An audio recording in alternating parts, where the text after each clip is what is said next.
And at participating Hallmark stores, get your hands on the Spooky Sounds tape, full of creepy sounds and Halloween theme songs.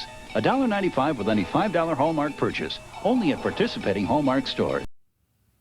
Why, thank you, thing. Yeah, I got that album too. And here it is. Halloween's coming. What are you going to do about it? Even now, it's not unusual for greeting card companies like Hallmark to offer some little bonus for a couple of extra bucks when you buy that inevitable $50 at a shot's worth of birthday, get well, and condolence cards, amongst other things. Now, this particular album was sold for an extra $1.95 when you bought your requisite $5 worth of Halloween greeting cards. This album is kind of like a less coherent, more random version of the Sounds to Make You Shiver album from the mid-70s, which of course we discussed last year. Now, whereas Sounds to Make You Shiver devoted its first half to a big conceptual piece about a night at a haunted house, and side two to a bunch of individual noises for your own use, Spooky Sounds devotes its first half to a bunch of seemingly random noises, musical interludes, and apparently unfinished little sketches. And then to make matters worse, Hallmark didn't actually bother to label the tape. So it just says Spooky Sounds and more. And to add further insult to injury, the J card is completely blank as well. Big shock. Which meant that I had to go through and index and title everything myself, which amounted to 49 tracks. Indeed. Here's my track listing from the CD copy I made. But let me just play you a simple bit from this album. This is supposedly a howling wolf. No relation to the late bluesman, though.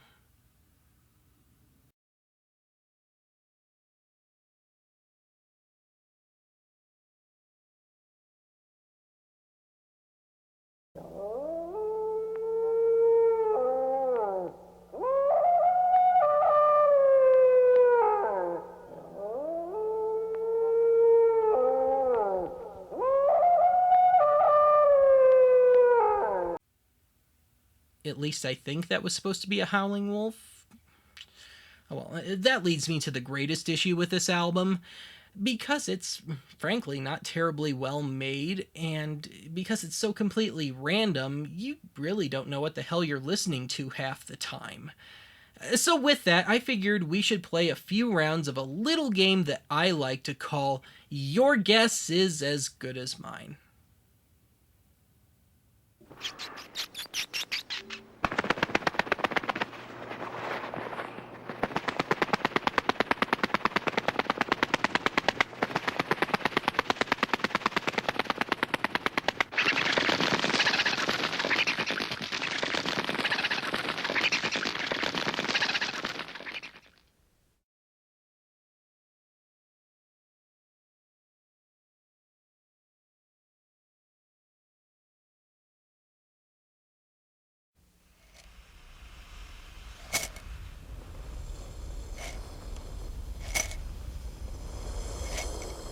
If you ask me.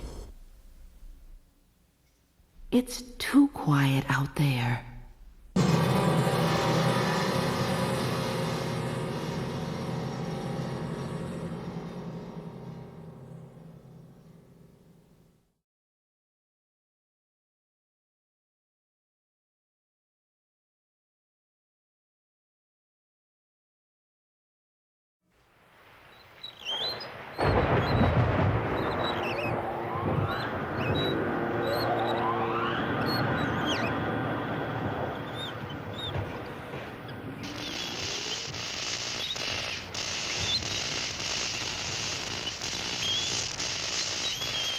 It's alive! It's alive!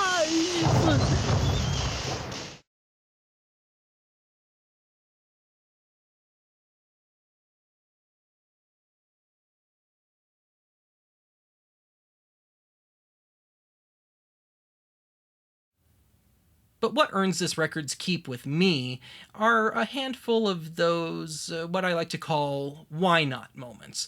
Moments that are so totally random and weird, no logic, no nothing, but yet you find yourself kind of unable to argue with why they were included on the album. Now, this first one starts as a nature piece, then it quickly veers into some sort of haunted house thing, and then it ends with what sounds like a 13-year-old kid making his little home recording and trying desperately to not get his parents' attention, all the while trying to sound really good and convincing. All in the span of just 36 seconds.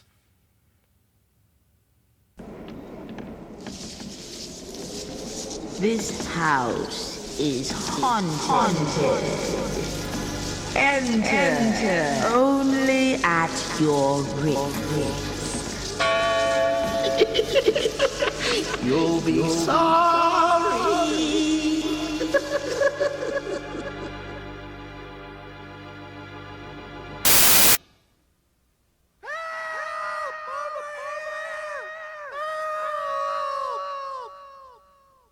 Then there's a bit that I simply refer to as Tim Curry's Halloween Party.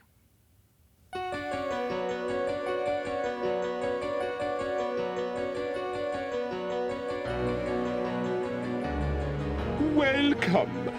We've just been dying to see you. Come join the party. We'll dance until midnight, and then... But my favorite moment on this album has to be... I don't even know how to describe it. It starts with what sounds like Peter Lorre delivering the end of some sort of strange vaudeville routine while on speed, and ends with what sounds like the recording engineer and a bunch of his buddies sitting around the studio passing a joint around, with a single microphone capturing it all. Do you know what happens to phony monsters?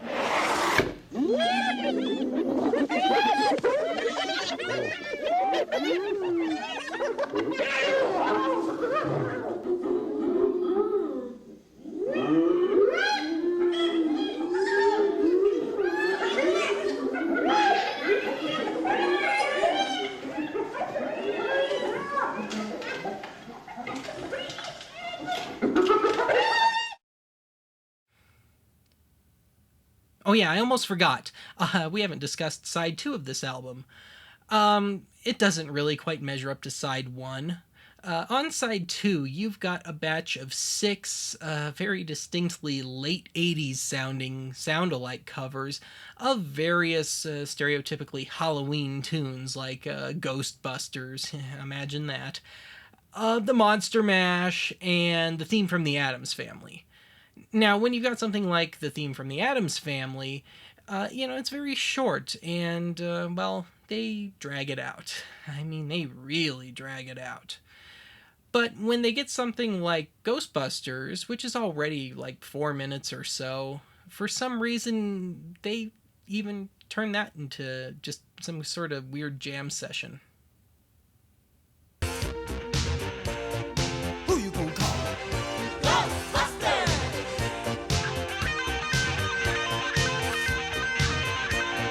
Who you gonna call?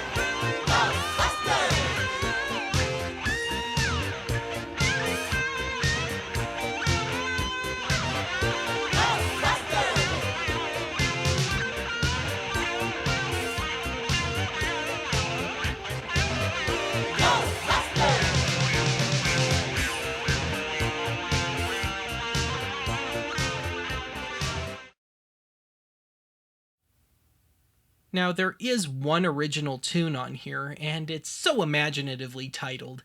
It's called Haunting Melody, which I think they were trying to build it up to be a little more than it really was, because it's not particularly haunting, nor is it particularly melodious.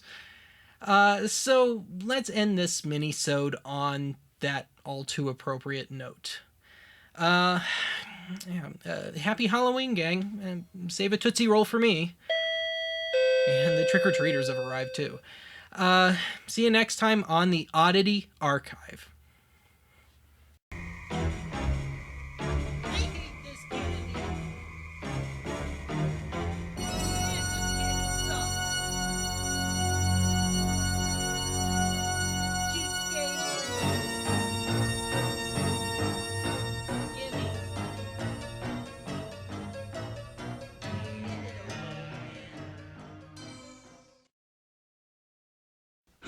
Why are they putting up a fence around the cemetery?